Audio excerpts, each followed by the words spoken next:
A neurological fungal infection has been devastating the mammalian populations of Eastern Europe and the United States. Symptoms of this disease include fungal growths on the skin and fruiting of mushrooms out of the skull, inebriating psychedelic mind states, disassociation, schizophrenia-like hallucinations, and loss of sentience and autonomy.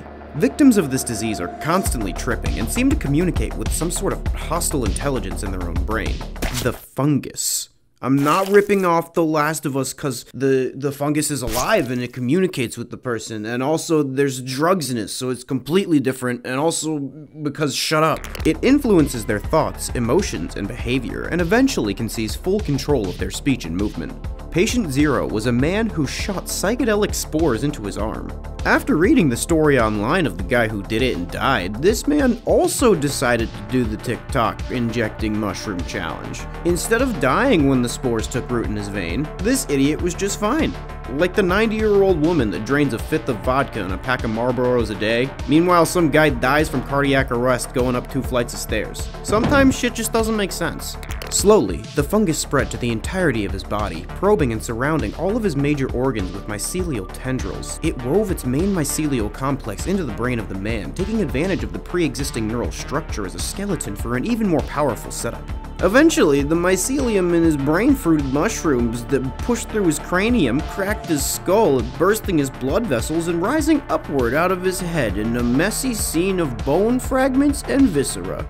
Even more disturbing when I caught the human Googling if reducing his cum in a saucepan would work. His behavior became increasingly erratic. Hysterical shrieks and cries about the entire world melting and the shadow figures leaving happy time tissues around his home were most of what he talked about then. As the fungus took root and slowly wove its way into every nerve and fiber of his brain, Patient Zero's consciousness completely disappeared and was replaced by the fungus. At this point, his behavior seemed to balance out. The fungus wanted to blend in as much as possible to not draw attention to itself. Kinda hard when your face looks like the side of a moldy oak tree, but whatever. He would only come out at night, and would infect as many people as possible by leaving spore pods that would fall from the growths on his face in high-traffic areas. Local police neutralized this afflicted individual when they noticed him holding down a woman, vomiting a viscous spore-latent fluid into her mouth. Let's all take a moment to remember our dearly beloved, friendly, expendable mushroom junkie one. We can all take solace in that when we die, at least the things we made will still be loved. Unless the future thinks it's like racist or something, then everyone's gonna hate you when you're dead. What am I talking about again? Higher-level human authorities quickly confiscated the spore vomit evidence for testing.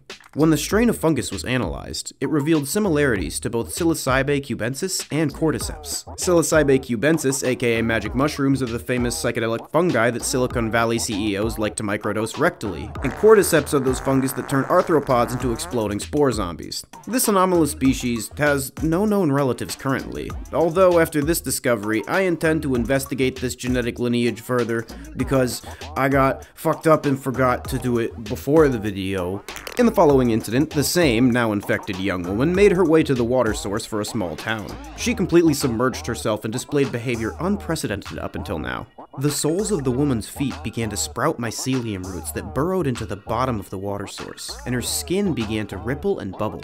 Over the course of an entire day, the woman transformed her entire body into dozens of spore pods that soon burst in the water supply. Soon, the entire town turned. And in a last-ditch attempt to contain the infection, the population was neutralized using augmented antifungal chemical warfare. But the government didn't get in trouble because there were no witnesses, and they all lived happily ever after.